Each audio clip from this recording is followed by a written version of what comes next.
Good morning everyone. I'm Sharon Keightley from Sharon Keightley Quilts, and I want to talk to you about the new sampler block of the month for 2021.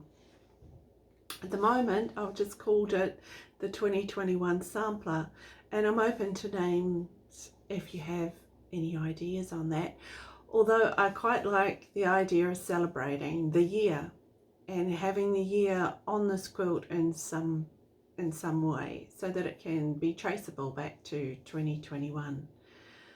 So today I want to talk to you about choosing fabrics and how I go about doing it. And there's many ways and everybody has their own way of going about it, but this is kind of how I do it. Okay, so we'll get started. I've got a few selected that I want to show you and tell you why I've chosen these particular fabrics. So just bear with me while I pause you for a minute and move my camera so I can show you the fabrics I've selected. Okay, so here's a different view. I haven't got a lot of room in my sewing room, so I'm kind of squeezing in and I've got the camera in front of me. So please excuse if everything's a little bit squashed.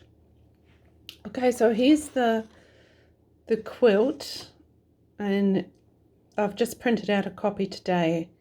It's not the best copy in the world, but it's one that I work from. So you can see the colours that I've chosen on the design are red, blue, yellow and green. Now that's not to say I might not add some other colours in as I go along, but for me, as I was designing the quilt, I really love the old sampler quilts, the antique ones, and I wanted to give it that look, which necessarily doesn't mean to say that it will be exactly that look. It'll be my interpretation of that look. And these are fairly solid printout of solid colours, but that's not what I'm not going to use solid colours in my quilt. So here we go. So here's a few of the, I'll just put that over there, the fabrics that I have chosen, which that's a little bit distracting, so I'll move that out of the way completely. Right, so I'll start with the reds. Now you can see that this pile in the middle, and I have some floral, I have this floral in here that I love. I may not use it or I may use it. It depends how things go, and that's how I kind of work. I pull out piles of fabric. I went through all my reds and I just pull out the ones that I like. Now these particular ones, you can see there's a couple of florally kind of fabrics, also a couple of solids. Now I'm not sure that solids will work, because sometimes what a solid does is it takes your attention right to the solid, and when you've got a mix of a lot of fabrics, I really don't want your attention based on any particular one. So I'm just going to see how things pan out for that particular solid fabrics. These ones all range from sort of like a deep kind of more of a burgundy tone, and they go through and they start coming out like nice vibrant reds. So I've put those all sort of together. Now this pile that I've got here are sort of printed with other colors included in them, so they might be good in the quilt, but they might also distract with their other colors, because I do want to give that kind of tone on tone look, and I don't want anything too light. So I'm actually using just that solid range of tone. I'm not putting too many lights in here, and I'm not putting too many darks, darks. I'm trying to keep it even with the color, because obviously light red is pink. So if you go down from red, you get pink, which these are. And when you put these next to, and especially this one, next to the reds, it actually starts to look pink. So, and it might not come up on the camera too much, but that's what I'm seeing when I'm putting it next to the reds. And this one, here actually starts to look orange when I put it against the reds. So I'm actually keeping those ones aside because I don't think they will fit in what I want it to be. So I've talked about these, and I've talked about these colourful ones, and I've talked about these, which the jury's not out on those yet, because I also think, even though I want a solid colour, a little bit of these prints in here will juice it up a little bit and make it look a bit more, I'm not sure, just a bit more me, okay, because those are what I like, and I think they add a little bit of interest.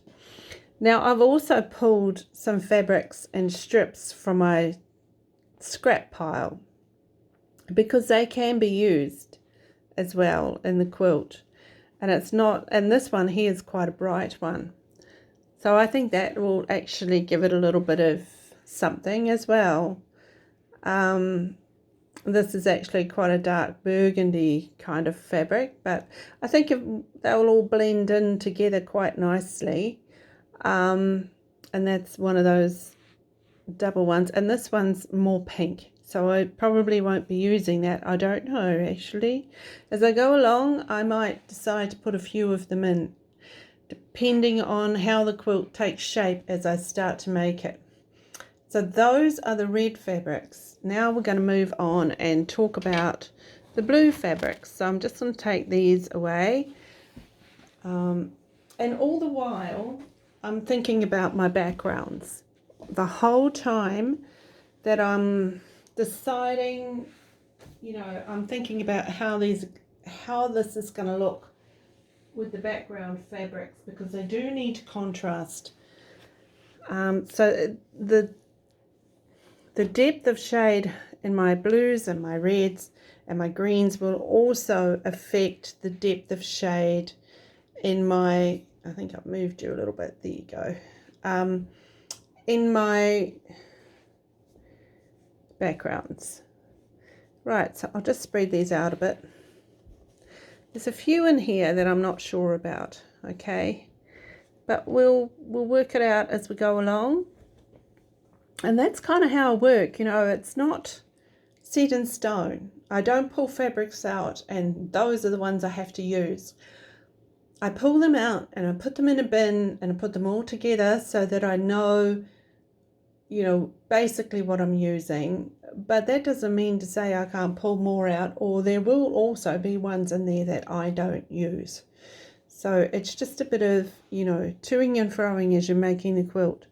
So there's some of these, this bottom one that has a lot of white in it, but cut up into small, pieces. I think that could be quite nice, actually, to give it just a little bit of oomph in the blues. And I wanted quite strong blues. I didn't want too pale. And this pile here, I'm starting to think is maybe a little bit pale for what I want.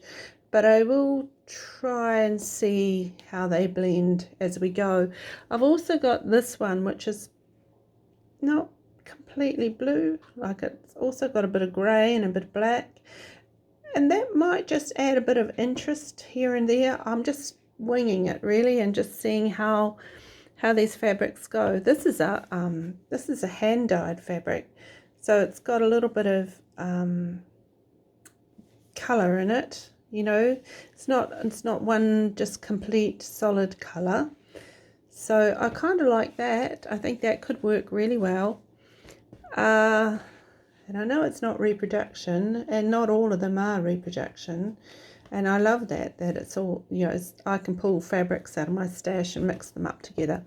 Now this one's interesting, isn't it? It's got some lovely browns and things in it. And it may just be a bit much brown for what I want, but I also thought that maybe some of that in it could add a bit of interest. But I'm just, as I say, going to keep seeing how things go as I'm making the quilt. So yeah, I've tried to sort of, these ones here I feel are too pale. So I'm trying to just stick with one kind of tone, like the darks, because I think it needs that solid kind of dark. I hope you can see the fabrics properly. It's, you know, showing up a bit like they're a bit dark on my screen, but I hope you can see them. Okay, so that's the blues. So as you can see, it's a guessing game really at the moment. I'm just going on my idea that I have in my head, how I want to bring all this into fruition. Now I want some pretty snazzy, vibrant yellows in my quilt, and this one is actually a Liberty fabric, but it has that beautiful snap of yellow in it. So let's turn the lamp on and hopefully that might, yeah, there you go. So there's that snap of yellow in there, and I have used this fabric over and over and over again, and there's another one which isn't in here that I've used a lot. I pulled this one out. I quite like this one, and it's actually a Debbie Schmidt's one, I think. Let's have a look. Could be, might not be, but it was in her pile. So they're really nice, dark, rich yellows, and I want that because that gives it a little bit of zing.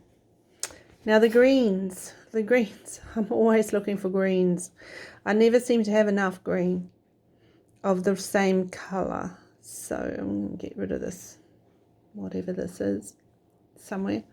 But this is the colorway that I want. Lovely, dark, rich greens. Like that's a gorgeous one.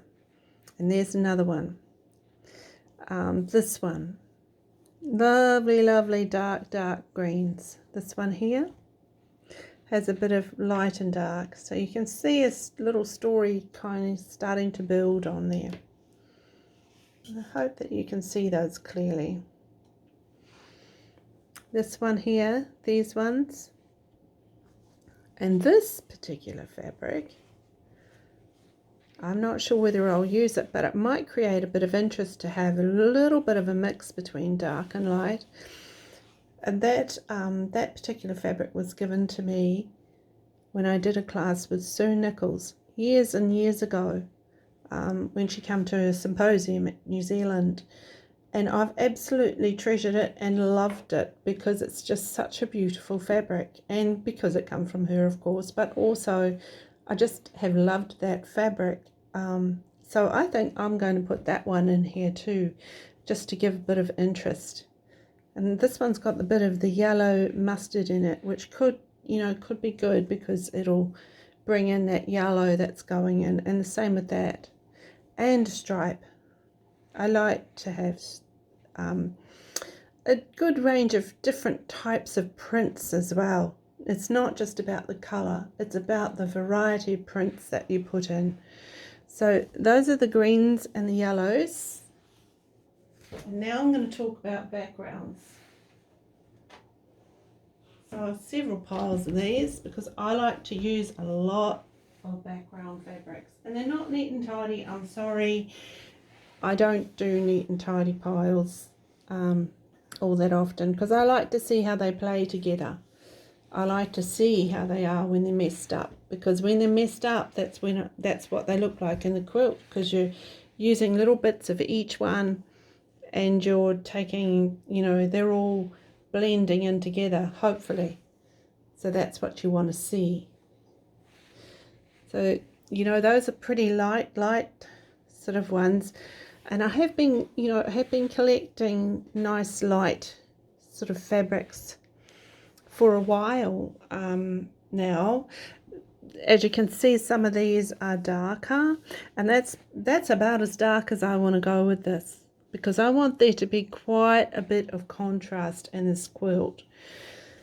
I've also got some of these ones, which, some of them are still part of that, but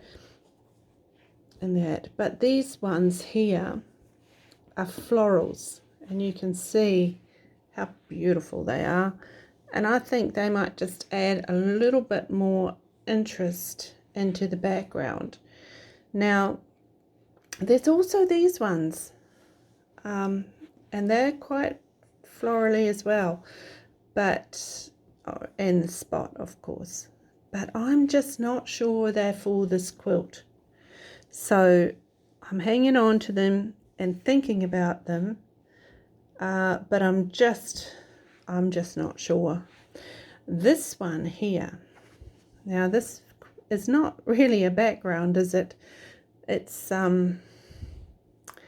got the light color, but it's also got a lot of pink in it.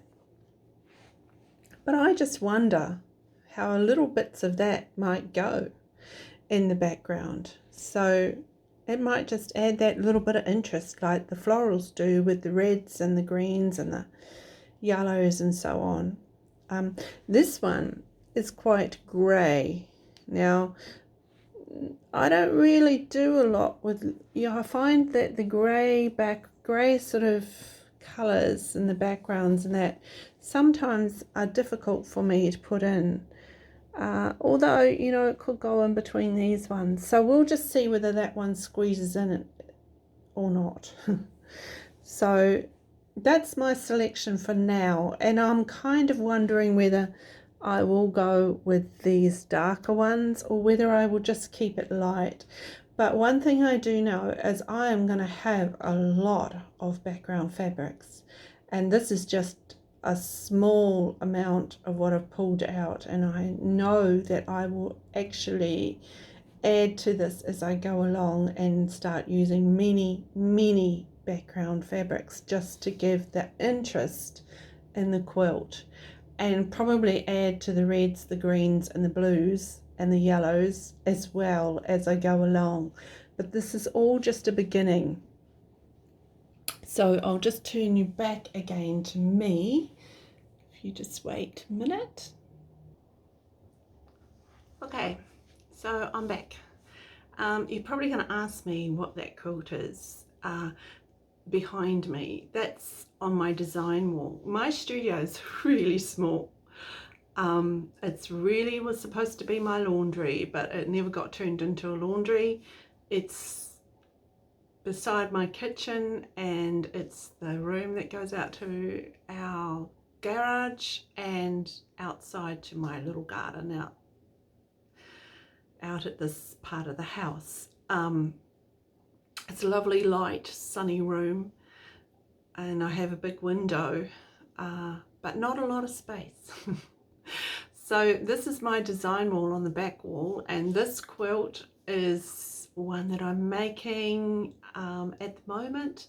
And at the moment I'm just calling it Lemoyne Star Quilt because it's got all those Lemoyne stars, which I had so much fun making. I just love Lemoyne stars. And applique, of course. So at the moment I'm working on the applique borders that go around the outside, and if I move my head you can see the applique center, and you can see one of the borders that I've started on the outside. And I don't, this is just a work in progress, and I don't know where it's going to go or whatever, but it will be a pattern at some stage. Don't tie me down as to when, because I have a lot going on. So we've started with the choosing of the fabrics for the block of the month, and I know, I've written fabric requirements, based on the amount of pieces that are in the quilt. So that'll give you a fair idea if you wanted to do it in just the separate colors or whatever. But for me, I just pull fabrics. I just keep pulling fabrics. If I run out of one, it doesn't make any difference, because I've added in so many that I'll just keep adding in another one, and it'll work out in the end. So I hope this helps you. I hope you have fun pulling out your fabrics and really finding those gorgeous fabrics that you chose in the first place, and put them in your quilt.